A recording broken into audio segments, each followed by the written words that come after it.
بسم الله الرحمن الرحيم. الحمد لله رب العالمين، وبه نستعين على أمور الدنيا والدين، وصلى اللهم وسلم على سيدنا محمد وعلى آله وصحبه أجمعين. أسعد الله صباحكم ومساءكم ولياليكم أينما كنتم وحيثما حللتم. ولا الله سوماليد ميلا جوجتان بإله سبحانه وتعالى يدكوا ما يلو عدي اللي بندبك الله كقادو عدي دل الله وفي انت باهن الله ديقو انت بوكتا الله بوكسيو انتي دمتي الله ونحريستو والدينتي أن الله ونحريستان نغن الله نوغدا ونحريستو dalka diinta dadka iyo dawladnimadaba ilaahay subxaanahu wa ta'aala inoo badbaadi. Maanta waxaan ka hadlayaa laba qodob. Qodobka koowaad waa baarlamaankii Soomaaliya iyo wixii ka dhacay, kelmadaan ka oranaya. Qodobka labaad dawladdii dhexe iyo Jubbaland xaaladoodii meeshay maraysana kelmadaan ka oranaya. Waa midda koowaad baarlamaanka waxa ka dhacday laba fadeexadood. Tii hore waxay ahayd Firimbi. waagi hore waxaa la oran jiray xasan Firimbi iyo Sacdiye Firimbi, laakiin hadda waxay ahayd Jubba Firimbi. reer Jubbaland oo dhan baa Firimbi watay, odayaashoodii, dhalinyaradoodii, kulli Firimbi bay wateen. waxa la yaab la igu noqotay anoo tii la yaaban ayaa waxaa dhacday fadeexad ka weyntaas. nin askariya oo tuutaha qaranka xiran oo calankii Soomaaliya labisan oo xasiloonida iyo badqabka dadka baarlamaanka ku jira naftiisa u huray ku qaata dhaqaale aad u yar, ilaalinta niman qaata dhaqaale aad u badan, ayaa isagoo soo jeeda oo gacmihiisu ay laalaadaan oo celinaya oo difaacaya derbi intay samaysteen ciidamadu ay difaacayaan maamulka iyo madaxda baarlamaanka, ayaa nin xildhibaanahii wejiga feer kaga dhuftay. islaamku horta ma ogola wejiga in dadka feer lagaga dhufto. haddaaba se hadda qof aad la diriirayso aad isdilaysaan la garay, laakiin nin xasiloonidaada ka shaqaynaya, nin adiga badqabkaaga u xil saaran, waxay ku tusaysaa qiimaha xildhibaannimo inaan la aqoon, inaan qualificationkiisi iyo qualitygiisi la ahayn, inay tahay runtii wax aan macno lahayn. xildhibaannimadu inay tahay wax laga yaqyaqsadaba. dadka noocaasi hadday ku jiraan baarlamaanka, macnaheedu waxay tahay wuxuba waa qashin, macnana male. askarigaas waxaan leeyahay walaalow, anoo ku hadlaya magaca ummadda Soomaaliyeed, kulliga yaa ka xun wixii kugu dhacay. intaasaa adiga kugu filan gobonnimo iyo raganimo iyo qiime iyo sharaf. annagoo dhan baa ka xun, baa kaa raaligelinayna on behalf of the Somali community. qofkaas naguma matalo wixii kugu dhacay, waana ka xunnahay. maamulka iyo madaxda baarlamaanku waxay muujiyeen mar kale inaysan qiimaha baarlamaanka aqoon, inaanay dan ka lahayn, inay ganacsato. waxaa ku jirtaa ilaahay qur-aankiisa dadka walaa tashtaruu biaayaati illaahi thamanan qaliila walaa tashtaruu bicahdi illaahi thamanan qaliila. war ha siisanina ilaahay ballantaa la gasheen iyo aayaadkii ilaahay xoogaa lacag ha siisanina. waxaad kitaab ku martay madoobow, yowma tabyadu wujuh wa taswadu wujuh. haddaadan toobad keenin, oodan ilaahay u noqon, oodan joojin iibka aad iibsanaysa, cadaaladda iyo sharciga aad iibsanaysa aadan joojin, wallee adoo weji madoobaad soo baxaysaa. adaana isyaqaan waxaad ka faa'iidaysid. xoogaa ururso, da'daasaa jirtaaye meeshaad la aadi lahayd iyo waxaad ku cuni lahayd adaa yaqaan. rabbi baa kaa horreeya. inkastoo la ii sheegay rag siyaasiyiin oo rag waaweyna nin ka midoo yidhi aniga aakhire waxba iima jiraan. inaad kulligiin intiina badan aaminsantihin aakhire waxba idiin jirin oo adduunka aad iska cunaysaan waa suurtagal, laakiin yacni waxaad muujiseen aqoon la-aantii aan idinku sheegi jirnay. waxaaba idiin dheer xilkasnimo la-aan, in laysfeero oo dhiig layska keeno, askartii la laayo ayay taagan tahay. arrintaa waa in laysmaxkamadeeyaa, waa in laysla xisaabtamaa, rajo badan kama qabo, laakiin tala ahaan iyo wixii sharciga ahaa un baan sheegaya. qodobka intaasa ka oranaya. qodobka labaad, xaaladda u dhaxaysa Jubbaland ama Madoobe iyo Xasan Sheikh oo cirkaas ku sii shareertay waxay tusaysaa dalku inuu galay waxa la yiraahdo constitutional crisis.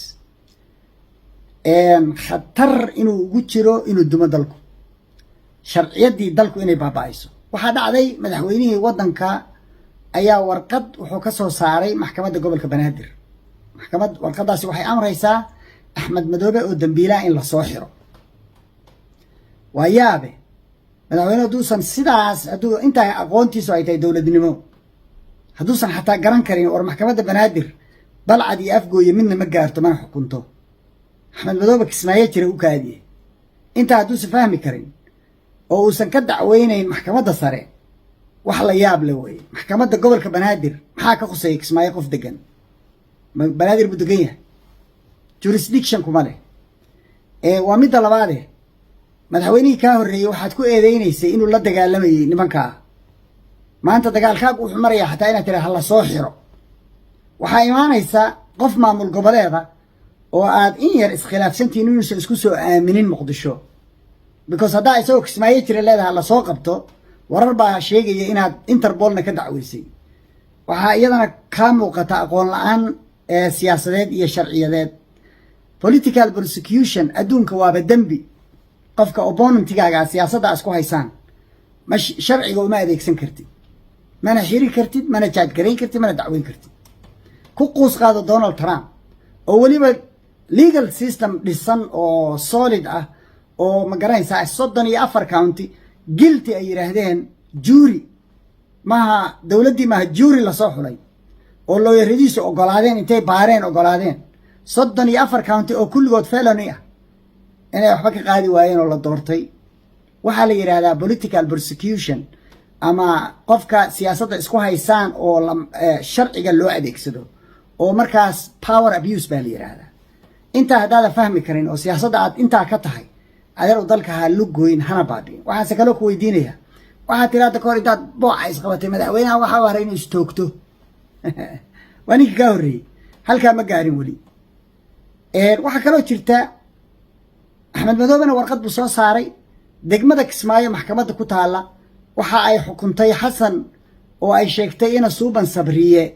إلا صوحره وحبس الله ديقو وحسن شيخ محمود ومدعويني دلك إلا صوحره بالله دبالت ديقة دا شيء ترتي بعد لغاها كلها ترتانا دي إساقبا ماركيسا كينيا حسن شيخ بيتاقر سنتها سانوري وشيغي arrintaasi waxay soo afjari kartaa dynasty-ga iyo jiritaanka Axmed Madoobe muddo joogay wax kastoo muddo joogaan meel bay ku dhamaadaan expiration date bay leeyihiin way noqon kartaa waxay kaloo noqon kartaa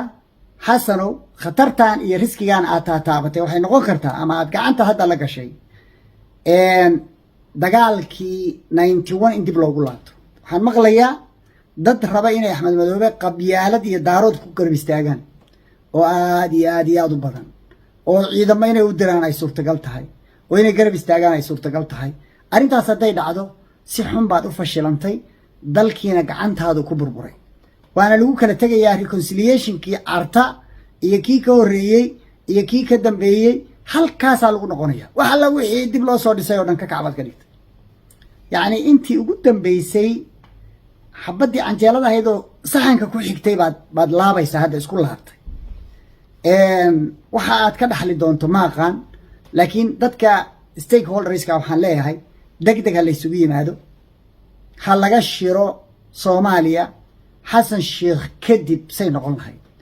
hadeerna gacanta ha lagaga dhigo oo ha laga wareejiyo isagu nin garanaya meeshu ka aadi lahaa maaha in dad kale u tashadaan arinta stakeholders ay gacanta ku dhigaan international community-ga lagu khasbo warqad waxa jirta intelligence oo la wareejinayo warqada waxaan xaqiijiyay inaysan dawladda Mareykanka ka soo bixin laakiin waxay ka soo baxday hay'adaha contractors-ka waa information gathering-ka iyo military intelligence information-ka siiya talooyinkooda waa la qaataa talooyinkooda waxa kamid ah kow madaxweynaha iyo ra'iisul wasaaraha in la cuno qabateeyo gabi ahaanba Mareykanku inuu ka jaro caawimaada uu siiyo kadib markii ay u adeegsadeen ciidamadiisii uu tababari jiray oo isagu qalabeeyay iyo armigiisii iyo wixii uu bixiyo loo isticmaal agabkiisii loo isticmaalay dagaal qabiil waa say warka u dhigeen laba waxay yiraahdeen Xasan Sheekh Maxamuud wuxuu ka shaqeynayaa dagaal qabiil oo daarood iyo hawiye inuu dhaco sidaas ay u leeyeen oo cad warka isaga ahi wax suurtagal ah oo dhici kara waa ka waaninay madaxweynaha waa uga dignay madaxweynuhu dhagu ka furaystay indha adeeg iyo dhaga adeeg badan baa jira waxaa la socdaa nin xamse la yiraahdo oo yiri anaa kala furfuraya maxamed suweyri reer cabdulle iyo kulli anaa kala furfuraya waxaas maxaa ka macnaa anaa kala furfuraya waaskooshin iyo waxaan u kala turaya reer warfaa dhexdoodana qayb baa jabaysa maxaa yeelay Ilyas disandaad magaalooyin hebel awliyaha awal bay xanaaqsanaayeen waxaasoo dhan baa isku waxaasoo akhriyey xasan wuxuu u yaqaanaa ninka magacyo badan buu leeyahay magacii ugu dambeeyey xasan u baxshay waa dhagoolkaygaas ha la ii daayo niman beeshiisaabaa u tegey waxay kala taliyeen waxa uu samaynayo waa uu diiday nin baa ku haray baa la yidhi ay isku dhow yihiin wuxuu weydiiyey su-aal war ninkan aad ku daba luntay oo xamse la yidhahdo maxaad ku falaysaa oo haysataa waxay ku taliyeen inuu ra-iisul wasaaraha iska bedelo arrintana dib u joojiyo xabadda iyo dagaalka arrintana uu dib u furo wuxuu ku yidhi dhagoolkaygaasaan rabaa ii daaya dhagoolka magacaas u baxshay waxaa la yaab leh ninka uu caayayo warka uu u sheego buu haddana ku dagaalgalaya waxbaa khaldan qof aad dhagool u taqaanid aragtidiisa iyo taladiisa inaad yacni ma naqaan waxaa ku saaray axmed madoobe waxaan leeyahay wax kastoo qimo gaaraa meel bay ku dhammaadaan xaqun cala allah ma irtafaca shayun ilaa shaanah riwaayad kale ma irtafaca shayun ilaa wadacah ilaahay baa waajib iskaga dhigay sunnat allahi alatii qad khalat fii cibaadihi bay ka mid tahay wax kastoo markay qimadooda gaaraan cirka taga